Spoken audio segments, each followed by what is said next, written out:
Beyond borders, the North Korean media, as well as the Chinese leader himself, continue to tout the significance of Monday's summit between the latter and the regime's Kim Jong-un, claiming the start of a new historical journey.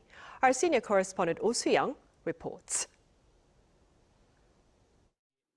North Korea and China are continuing to showcase the political significance of President Xi Jinping's first visit to Pyongyang in 7 years, upon his return to Beijing.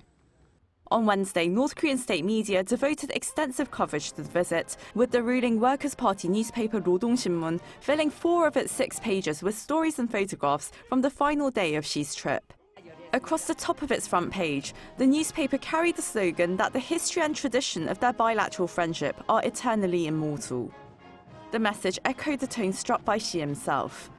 After returning to China on Tuesday, Xi sent a message of thanks to North Korean leader Kim Jong-un, saying that the two sides had reached a series of important understandings and that China-North Korea relations had entered what he called a new historical journey.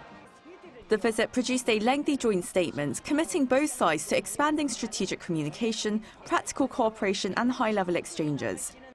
But one notable omission has drawn attention.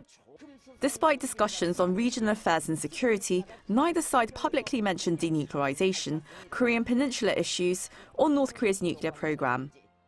Instead, the emphasis was on strengthening traditional ties and expanding cooperation across a wide range of sectors.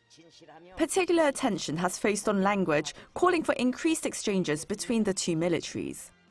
South Korea's Unification Ministry says this appears to be the first time military exchanges have been publicly referenced in a summit-level outcome document between Beijing and Pyongyang.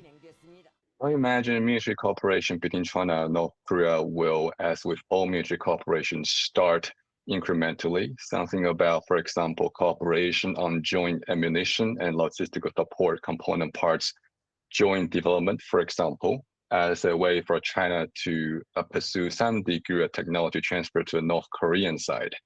And North Korean side would see that as a gesture of confidence, also an employment opportunity. For Seoul, the visit has been closely watched not only for what was said, but also for what was left unsaid, as China and North Korea move to deepen strategic ties without publicly addressing denuclearization.